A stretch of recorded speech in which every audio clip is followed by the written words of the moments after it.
Tu déconnes, putain. Je suis en panne d'essence. La Shiver 900, on a du mal à mettre la main dessus. Qu'est-ce qu'on peut voir sur la 900 de sympa? Les petites culasses rouges là, c'est sympa. Amortisseur latéral, c'est un peu comme sur le R6 et la MT-03. Et des échappements un peu marrants avec le... Ils sont bouchés comme ça, on dirait un peu des super trappes. Des échappements super trappes et c'est assez marrant. Grosse béquille de bonhomme qui revient pas toute seule. Et un écran comme sur le tonneau, même s'il est moins complet.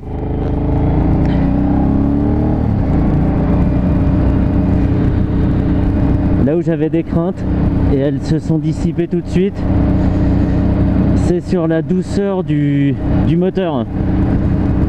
Comme c'est un bicylindre en V, j'avais peur que ça tape, que ça soit dur vraiment à appréhender. En fait pas du tout, c'est très doux. On lâche l'embrayage, ça cogne pas et on part très facilement. Même là à bas régime, j'étais à 2000 tours, quelque chose comme ça, c'est super doux. Priorité à droite. Oh, utile. Donc là je suis en mode touring, mode tranquille. Il y a aussi un mode pluie et un mode sport que je mettrai peut-être tout à l'heure quand je l'aurai prise en main. Mais en tout cas c'est déjà très bien. On va essayer de pas tomber en panne d'essence parce que là le voyant est allumé direct et donc je sais pas du tout où on en est de l'autonomie. Je sais même pas si on peut l'afficher quelque part. Alors,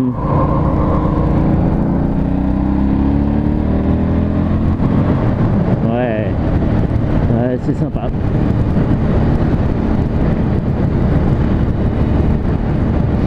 J'espère qu'on m'entend bien. J'ai encore changé le réglage du micro. Je suis sûr déjà qu'il y a des grésillements parce que j'ai toujours pas trouvé d'où ça vient. Mais bon, au moins vous aurez l'essentiel. Sinon je mettrai dans la description. La Shiver 900, c'était la dernière moto à essayer. Alors il y aura aussi la Duke 790, mais pour compléter la gamme de Roadster 800-900 cm3, il y avait je mettrai le lien de mes vidéos sur les modèles en question, mais il y avait la Z900 que j'avais essayé. Bon, elle était pas rodée, donc elle donnait pas tout ce qu'elle avait, c'était un peu dommage. Il y a la Z900, il y a évidemment la MT-09, il y a la Street Triple S.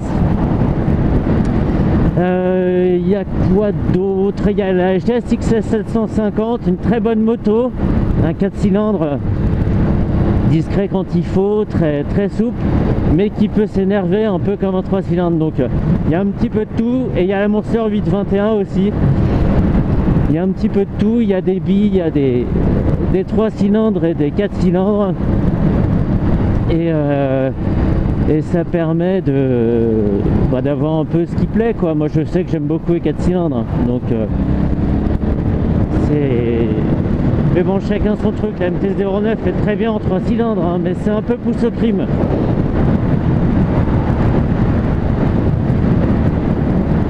Parce que c'est forcément plus nerveux, qu'un 4. Et d'avance, hein, je m'excuse encore si je dis des bêtises. C'est difficile de tout avoir en tête comme ça, mais dans tous les cas, je corrige dans la description juste en dessous de la vidéo, hein, si j'ai dit vraiment des énormités. D'ailleurs, je vais à droite, moi. Elle est sympa, hein. Là j'étais en 5ème, je suis en 5ème à 100, à 4000 tours. On tourne et on s'en va. Voilà. Tout simplement, avec un petit indicateur lumineux de part et d'autre là qu'on a pu voir, voilà, qui sert un peu de shift light, qui indique quand on monte vraiment dans les tours. C'est sympa, elle accroche super bien et en suspension elle met assez en confiance, elle se promène pas comme ça dans les courbes, ça se voit tout de suite.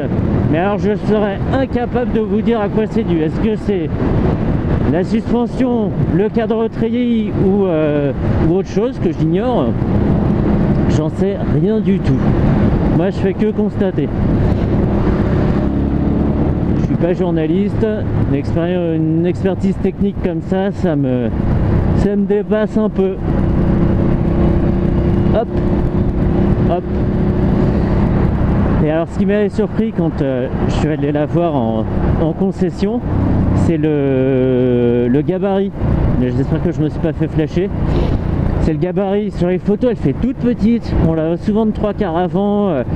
Elle fait vraiment pas épaisse. Et en fait, bah, le réservoir, alors il y a des appendices supplémentaires, hein. Mais tout ça, c'est assez gros. C'est assez plaisant à l'œil. C'est sympa, c'est flatteur. C'est flatteur et on a l'impression d'être sur une moto un peu plus grosse, presque une 1000, ça fait un petit peu ça.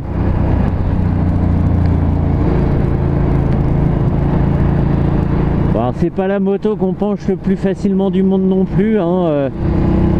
Elle est pas lourde pour autant, mais bon, c'est dû aussi à son gabarit, hein. Mais ça reste très maniable. Sinon en termes de finition, c'est pas mal. Ouais, les Komodo sont un peu austères, c'est des gros blocs de plastique noir. On voit quelques fils qui se battent comme ça. Je suis pas regardé sur le moteur, mais c'est pas toujours très bien caché en fait. Tout ce qui est durite, les câbles, les choses comme ça, ça a souvent tendance à se balader un peu et à rester visible. Vachement de monde de l'autre côté. Ça va prendre du temps de rentrer. Donc là en 5e à 90, je suis à 4000 tours, tout juste. Et il n'y a pas de vibration. Je vois parfaitement dans les rétros par exemple. Et puis dans les fesses, ça vibre pas non plus. Double-moi mon ami, double-moi. Je vois que tu es très pressé avec ta Ferrari là.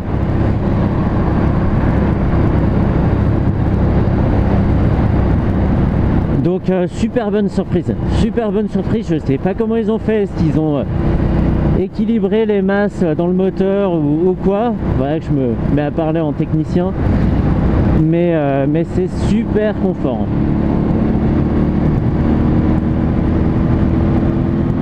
Alors du coup, comme il y a le micro, comme j'ai le micro dans le casque, vous pouvez pas entendre le bruit de l'échappement, enfin beaucoup moins bien que quand c'est sous ma veste. Il fait un bruit, il est discret, hein, mais je sais que quand on monte dans les tours, on retrouve vraiment la sonorité d'un bicylindre. Et encore une fois, désolé si je renifle, mais là il fait 3,5 degrés et je suis un peu congelé. Allez, avance! Bon, si t'avances pas, pousse-toi alors.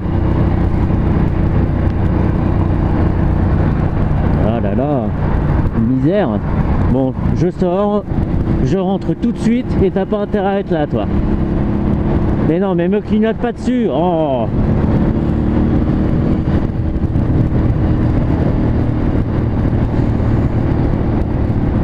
C'est pas possible, là, ça, vraiment.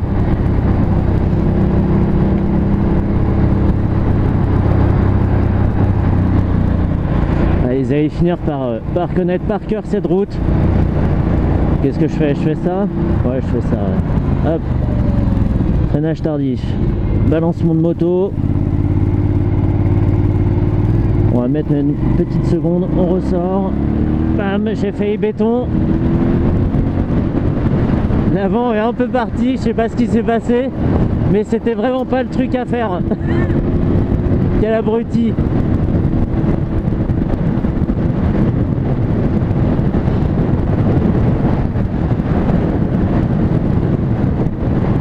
Avec des pneus qui doivent pas être super chauds et moi je réaccélère quand je suis en train de changer d'angle, c'est n'importe quoi.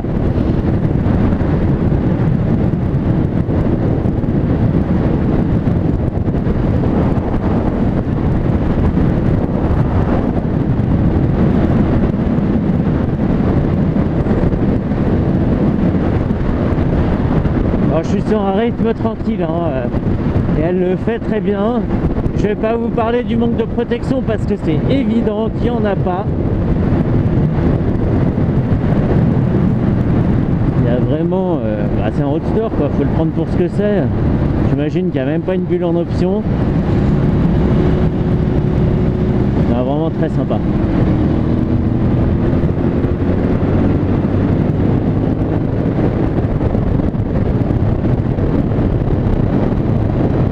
Et puis trajectoire en carton.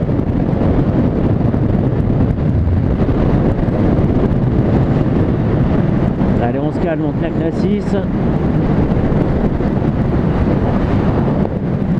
Oh, qu'est-ce qu'il y a comme vent? C'est pas possible.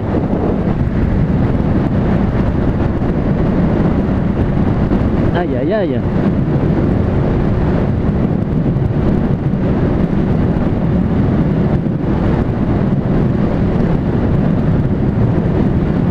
Un bon gros vent de face là. Pénètre bien. Oh, il y a même un flocon qui vient de s'afficher sur le compteur. Ça merci, je m'en étais rendu compte. Hop. Eh, merci.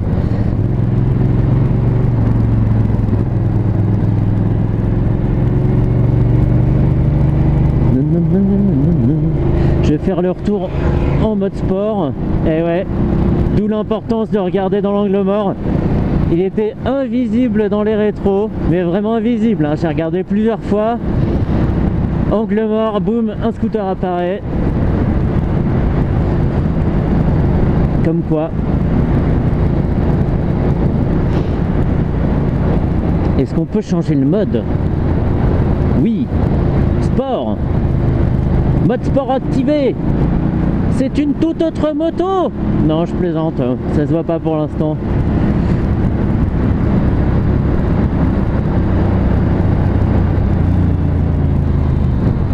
Elle est bien, hein. Elle est bien parce que on réfléchit pas à ce qu'on fait. Ça fait, je sais pas combien de temps ça fait que je suis parti de la concession. Ça fait un petit quart d'heure, peut-être moins. Et en fait, on est déjà à l'aise. Et c'est assez marrant. Ce moto, c'est ce que je demande à une moto.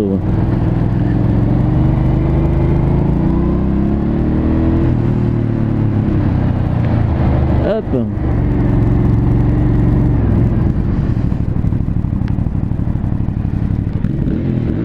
Ah ouais. C'est quoi? C'est un bruit de supermote ça.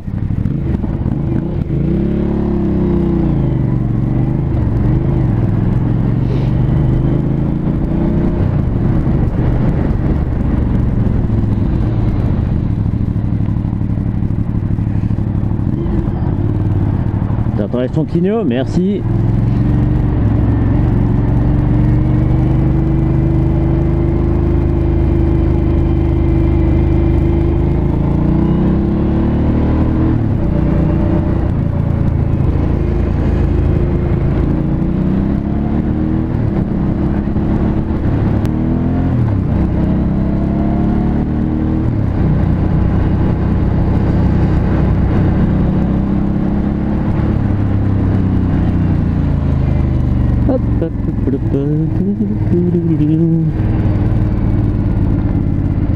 Donc si je dis pas de bêtises, l'Aprilia, enfin la Shiver 900, ça doit être la moins chère de la catégorie. Si je dis pas de bêtises, encore une fois, elle doit être à 8005 à peu près. 8005 et il y a un peu moins de 100 chevaux. C'est bien. C'est bien, t'as lu l'affiche.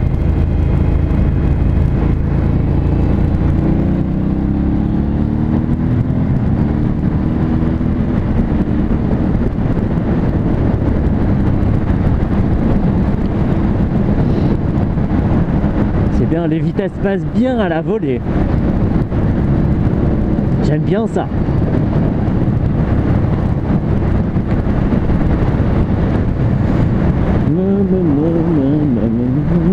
J'ai très froid. Et encore, hein, le cuir, ça coupe quand même bien du froid. Mais tout passe par la fermeture éclair. Ça me fait une sorte de tranche de froid. Et c'est pas cool, hein. Non, c'est bien. En tout cas, on n'est pas, on réfléchit pas au rapport sur lequel on est. Contrairement à un Monster, par exemple, où on est en seconde, on est un peu dans les tours, du coup on passe en troisième et là ça se met à cogner. Alors qu'est-ce qu'on fait? Est-ce qu'il faut rétrograder? Est-ce qu'il faut accélérer un peu plus en troisième? Voilà, c'est le genre de questions qu'on se pose pas avec celle-ci. Et c'est super agréable. Et en même temps, on peut se demander si on perd pas un peu l'esprit du bicylindre, parce que c'est un moteur qu'il faut dompter en quelque sorte. Allez, 50 en seconde, comme d'hab.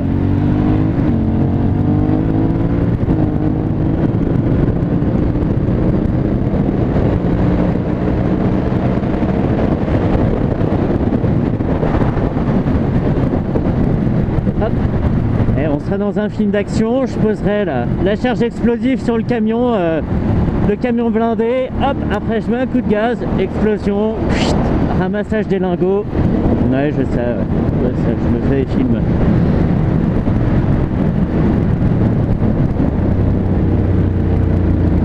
Tu déconnes.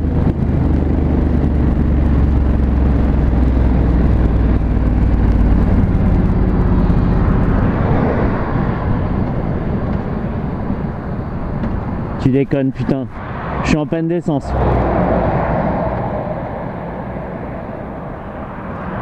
Oh, putain, attends. Réfléchissons. La sortie la plus proche. À la base, je vais me faire chier, ça remonte. Putain, il faut que je fasse demi-tour avec la bécane. Laisse tomber. Ah, ça, c'est pas cool.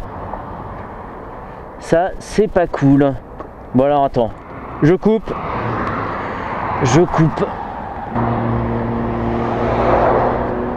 Allez, il n'y a plus que 10 km. Et je sais que c'est hyper dangereux de faire ça, je le sais.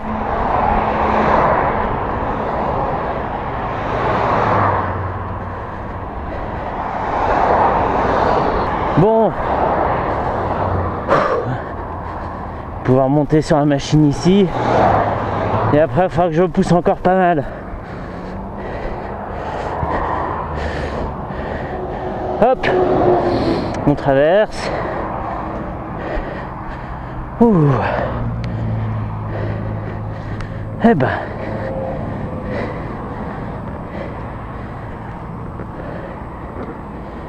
C'est une moto hybride.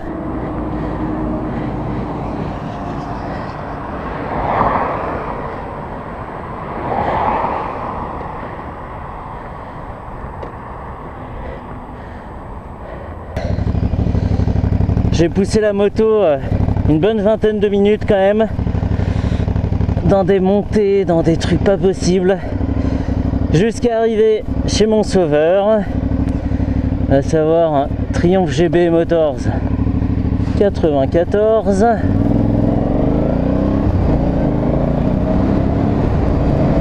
Et donc voilà, me voilà reparti. C'était un enfer, je suis liquide. Parce qu'autant pousser une 125, ça me connaît, je l'ai fait des dizaines de fois et c'est bon, c'est fatigant, mais bon, ça reste une 125. Celle-ci est très très lourde, surtout après le 10e kilomètre. Ah, je crois qu'il y a un camion qui a un problème, je sais pas, hein, je suis pas garagiste, mais je crois qu'il y a un truc là. Ou alors c'est un nouveau spectacle, je sais pas, c'est les fumigènes peut-être. Ouah, l'odeur.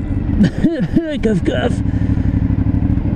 Allez, et puis là je vais rentrer comme un voleur parce que j'ai perdu vachement de temps.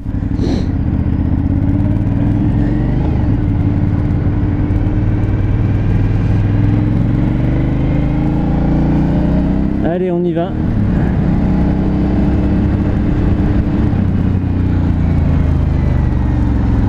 Je sais jamais si je gagne du temps en faisant ça.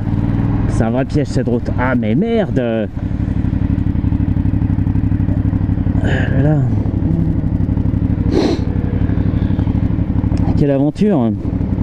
Bon allez, je coupe là.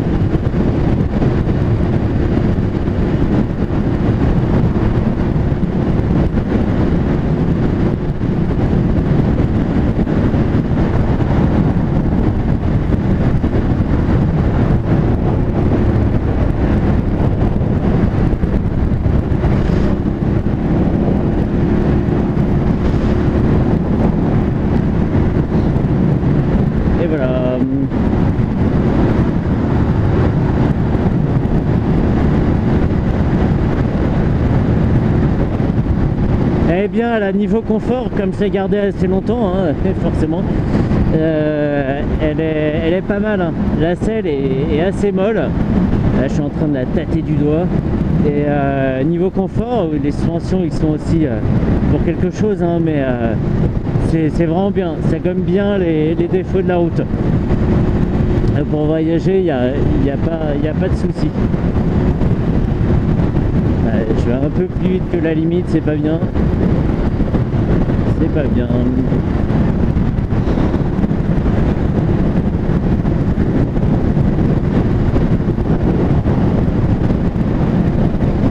Après, en termes d'image, bon, qu'est-ce que t'as comme moto? J'ai une Shiver 900, ouais, super, je vois pas à quoi ça ressemble. Ça me fait un peu... ça me provoque un peu ça comme genre d'idée. C'est bon, ouais, Shiver 900 quoi. Et bah. Oui, je me pousse.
Hop, on va s'arrêter ici pour la vidéo, le temps que j'enlève le matos, comme d'hab.